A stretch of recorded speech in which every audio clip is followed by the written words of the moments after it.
you can't pick wet beans. That just doesn't work. And even the corn was too wet, for us.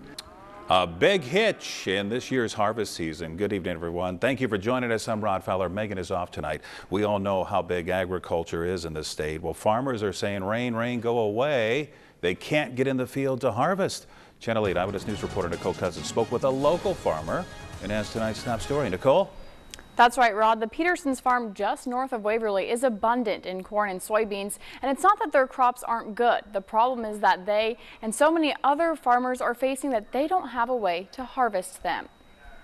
Tom and Paula Peterson and their daughter Erica should be out here in the fields of their farm northeast of Lincoln, harvesting 2,000 acres of corn and soybeans. Every year is a little bit different, and it's just another different one, I guess. But because of heavy rain, turned into mud. It's muddy and you just can't get there. They've spent most of this harvest on the farmstead. This year everything is so well soaked up, and everything was planted a little bit later in the spring, and so harvest starts a little later in the fall. Now we just hope we can get a solid enough ground to go work on and get it out. It's the waiting game grain farmers across Nebraska are playing. Most crops are mature, but the USDA says the state's corn harvest is 16% behind where it's supposed to be. Soybean harvest is at half the yearly average, and time is of the essence. The worst case scenario in my mind would be, winter comes. Instead of sitting on their hands, the Petersons are finding ways to keep busy, fixing up the combine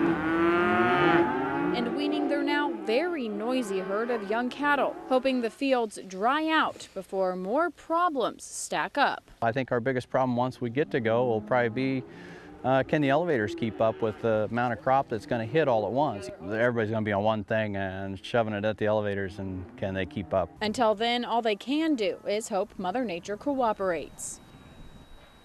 The Petersons say this isn't the first time that they've been set back by rain. Last year, they didn't start harvesting until October 17th, but this has been a much wetter fall than years past, Rod. We both know that. Yep, growing up on the farm, it brings back some memories. Sometimes you're just going, please, would you hold off, Mother Nature? It's a good thing, too, that they have those cattle to take care of, because there's a lot of other farmers that are just kind of sitting there waiting. Right. All right, Nicole Cousins.